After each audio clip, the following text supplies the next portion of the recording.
all across America and around the world. This is Veterans Radio. This is Veterans Radio. Welcome to Veterans Radio. I am Jim Fausone. I'm the officer of the deck today.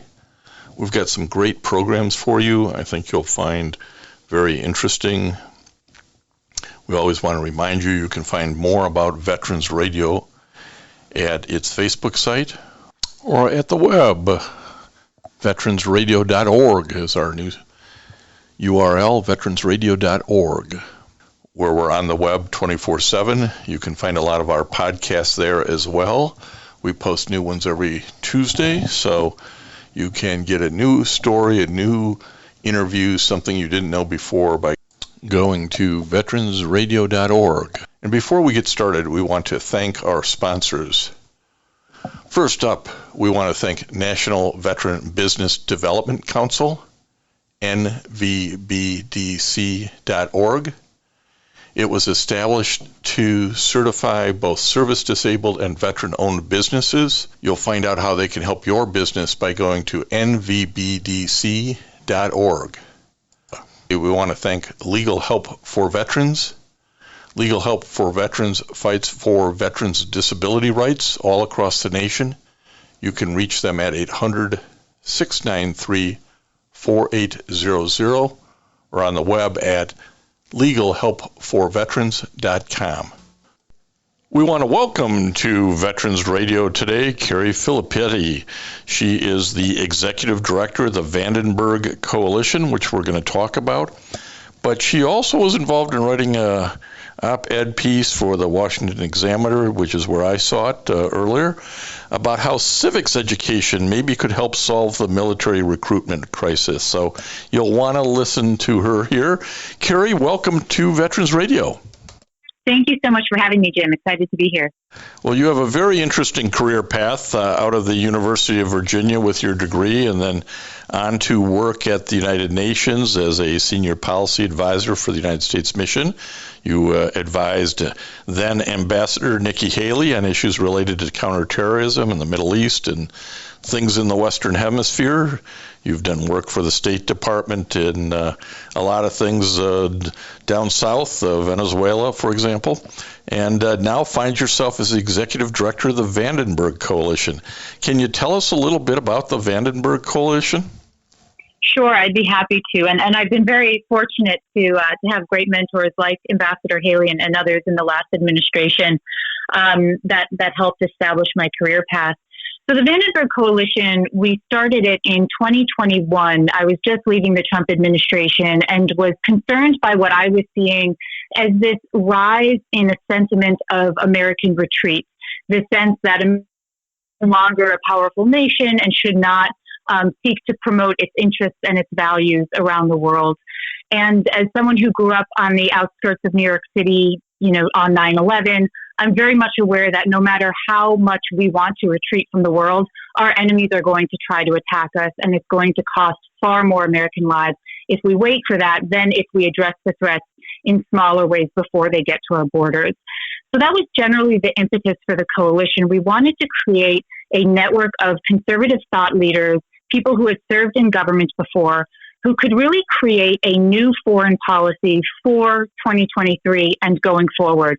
Not looking back at what previous presidents did, not saying everything that Reagan did was right or Bush did was right or Trump did was right, but really recognizing that we're in a completely different threat environment than we've ever faced before.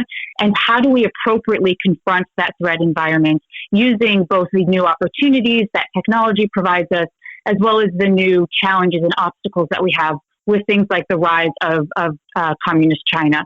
So the coalition exists to push for that kind of an agenda, to push for an American people first foreign policy that better serves American interests and promotes American prosperity, American freedom, and American strength. Well, I have to admit that I didn't know who Senator Vandenberg was when I started researching. Hey, how do I talk to the author of this interesting idea? Only to learn that Arthur Vandenberg, who died in 1951, was a senator from my home state here in Michigan, and that he studied law at the University of Michigan, but made his mark in journalism before going on to the United States Senate. Tell us a little bit about Arthur Vandenberg and why that became the name of the coalition. Absolutely. And it's not unusual. I mean, I'll be honest with you, when we started this group and we're trying to come up with the best name for it, I also was not familiar with Arthur Vandenberg up until, meeting with some folks and then recommending him to me. So as you mentioned, Arthur Vandenberg was a senator from Michigan. He served from 1928 until 1951, which is, of course, a very pivotal moment for American foreign policy. He was a true conservative, a true Republican, and for much of his life as a political leader, he was an isolationist. And then Pearl Harbor happened. And he had what is known as this sort of massive public conversion, the quote, speech heard round the world, where he subsequently said that our oceans have ceased to be moats, which automatically protect our ramparts, essentially acknowledging that no matter what we want here, no matter how much we want to avoid war, we have enemies and they are going to try to attack us unless we put up stronger defenses. And he ultimately became the chief architect for some of the most sort of modern forms of conservative foreign policy. So he was the chief legislative architect of the Marshall Plan, of NATO, of the UN, and the Truman Doctrine. And he really established what it means to be a Republican leading in foreign policy in that post-World War era, and really set the stage for uniting conservatives around a strong foreign policy. So what we appreciated about him and why we chose his name is because he understood what it was like to be an isolationist. He understood why he needed to shift from that man and the kinds of threats that were in front of him. He remained true to his conservative roots, but at the same time was willing to work across the aisle to do what was best for the United States. And those are things that we all try to bring into the Vandenberg Coalition. So I'm hoping that part of what we do can help spread the word about this fantastic Michigan senator who really had an outsized influence on conservative foreign policy and American foreign policy, and yet very few people are familiar with his story. Well, and I would encourage anybody who is interested in that story or the history, if you will, go to vandenbergcoalition.org, go to the About Us tab, and check down to who is Arthur Vandenberg. There's a nice explanation of all this, including the speech heard around the world after Pearl Harbor, and sort of how he converted from, hey, United States, be an isolationist, just worry about your own area, to this recognition that, hey, we have an internationalism here. We have to deal with the whole world. So very interesting, and I'd encourage people to look at it, Carrie. But before we lose too much more time, I want to come back to what caught my attention, which was your piece on Restoring America about, quote, how civics education can help solve the military recruitment crisis. Tell us a little bit about that. Sure. Well, as somebody who works in national security, obviously, having a declining military capacity is central to many of my conversations. And of course, many of your listeners will know that the United States is experiencing one of the most significant recruitment crises, and by the way, retention crises that it has seen since the end of the draft. So the question is, what's spurring that forward? And there's a few different things. One thing is just, medical records are now online. So while people in the past would be able to join the military and maybe they wouldn't divulge that they had, ADD or they broke some bone at some point, now it's all online, and so the military has access to it. So some of those things need to be updated. Other things are just the physical fitness of our youth. So the stats that we've seen from 2020 suggest that only about 23% of Americans between the ages of 17 to 24 are even eligible for military service.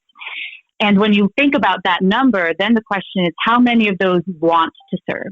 And that's where civic education really does play a significant role, because civics is all about teaching people about why our country was created, what we stand for, what our principles are, and why it's so important to preserve those things and fight for what it means to be an American and understand what it means to be an American and to integrate into America if you are, immigrating here from another country. And so I think it makes sense that we're seeing a decline in interest in the military. In the last year, in 2023, the only branches that met their recruitment targets were the Marine Corps and the Space Force. And you had about a 41,000 person shortfall in the Army, Navy, and Air Force. And so it's critically important that people understand why service matters so much. And I think that's where there's really been this gap. Throughout the last few decades, we've seen declining civic education in universities, declining civic education in K through 12. Nobody is being taught why being an American matters and the good that it does for the world. And then therefore, why would anybody want to serve? So I think making sure that people are educated in those things is critical to inspiring them to want to serve their country, whether it's in the military or, frankly, whether it's through a corporation that can bring economic benefit back to the United States as well. Yeah, I think it's an interesting thought here, because this recruiting and retention problem is ultimately a national security problem. We've been talking about it with a lot of different thought leaders and writers and military men and women on Veterans Radio. And we're talking to Carrie Filipetti, who's the executive director of the Vandenberg Coalition. And I think some of this is related to, that 1% of the population or less takes care of us. I don't have to involve my family. Whereas during World War II, certainly it was every family. During the Vietnam draft, because of the draft, it became almost every family. So we've really gone generations now where we think, we don't think about it. Somebody else takes care of it for us. And it really, people aren't taught, and this is I grabbed the yellow marker when I read this line that you guys wrote, which is, if people are not taught why their country is worth defending, they are less inclined to serve in the military or contribute their skills to its success. It's really that simple, isn't it? I think it is. I mean, again, what people are being taught today in schools, particularly universities, but even at the K through 12 level now, is that America is bad, that America has a scary, problematic history. And rather than reading America through the lens of this, what Dr. Martin Luther King Jr. called the promissory note, right? This idea that we would always seek to be a more perfect union. Instead of understanding that as the root of what it means to be an American, people are trying to say that what it means to be an American are, accepting and being, racist or being opposed to other cultures. And that's not at all what it is about. That's not what it has been about. And I think there's a way of teaching the reality of American history with a very clear understanding of what a beautiful system the United States has created and how different and unique it is among all of the nations in the world.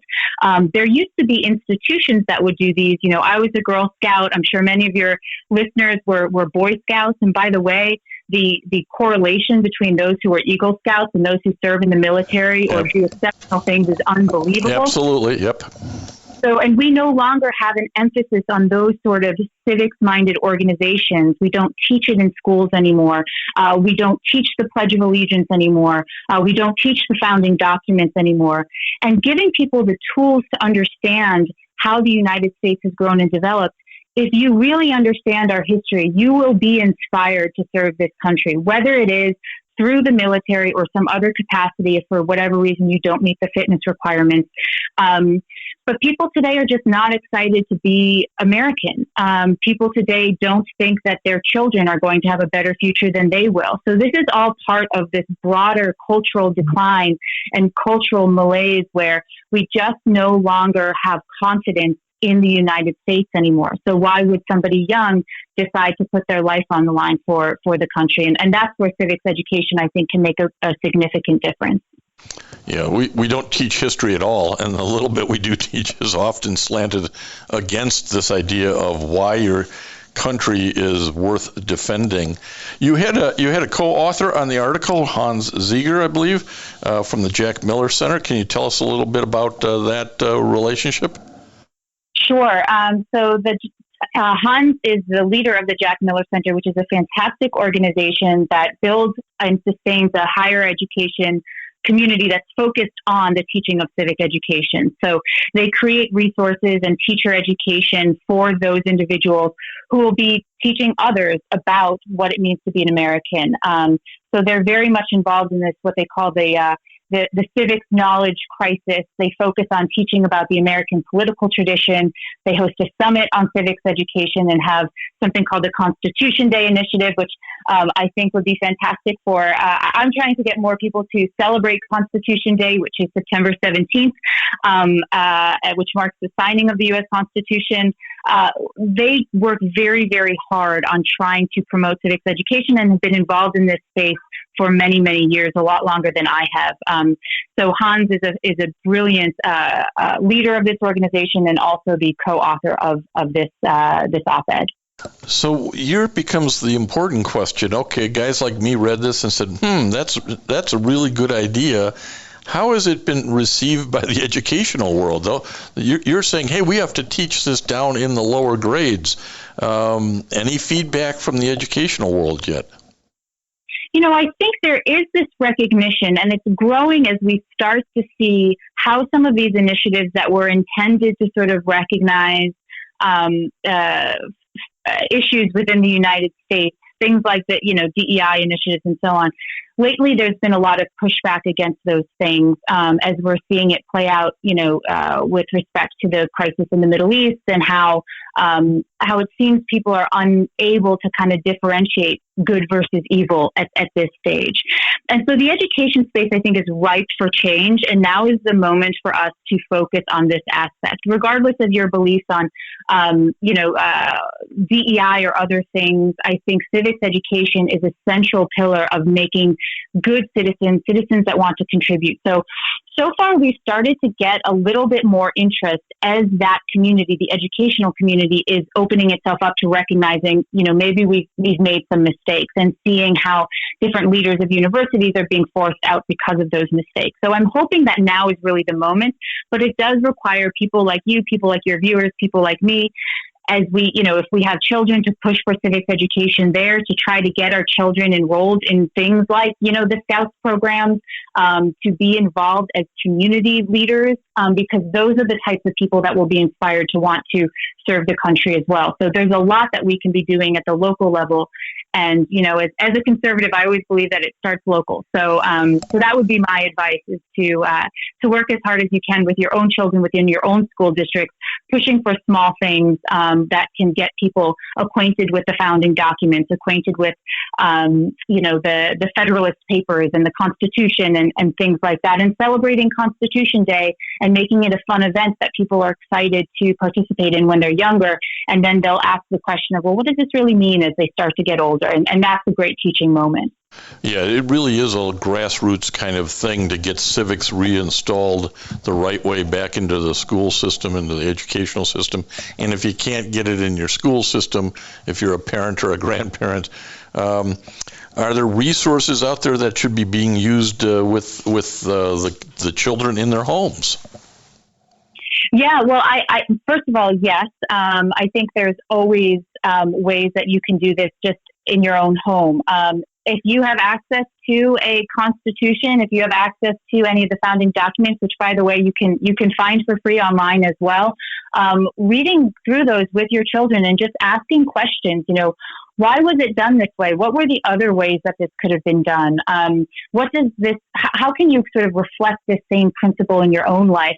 I think the best we can do is get back to those basics, get back to, those founding documents are the absolute best resource that we have. You don't have to be a law school, student or a law professor.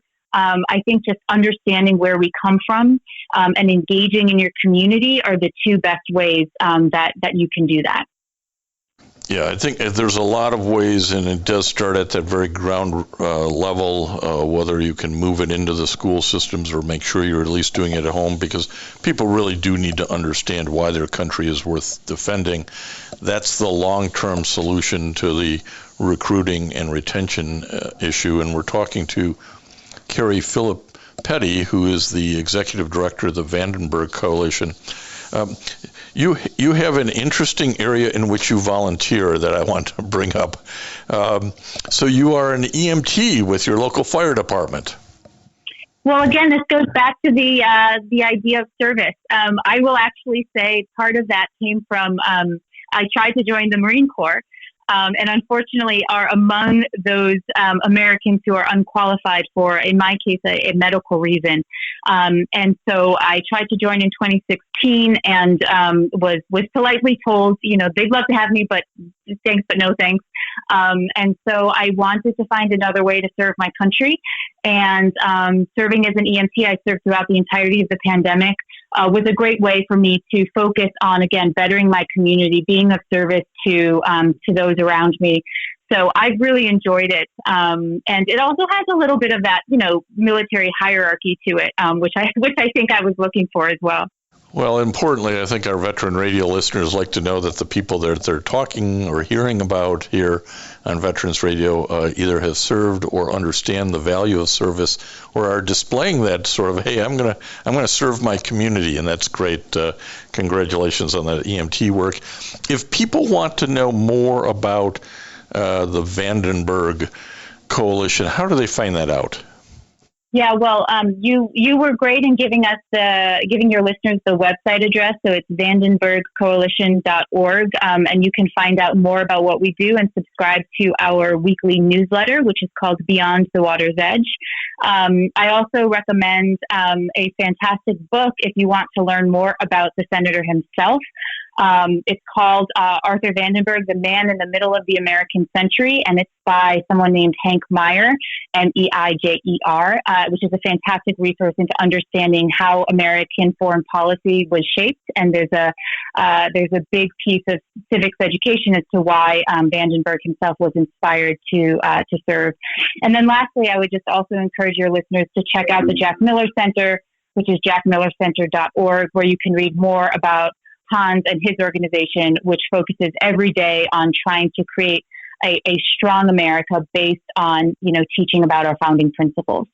Well, thanks for doing the Jack Miller Center. I was going to give that website as well, jackmillercenter.org. And Hans is, I think he's a member of the, I had it here, Air National Guard. So again, somebody who is walking the talk, and that's something our veteran radio listeners really, really appreciate. Carrie, we appreciate the time that you've given to Veterans Radio today, and keep pressing these good ideas, and we'll keep promoting them for you. Well, thanks so much, and many thanks to you and all your listeners for everything that you do every day to promote a strong America. It's what our success is based on, so thank you very much. Thank you. And I want to thank everybody for listening to Veterans Radio today. I am Jim Fausone.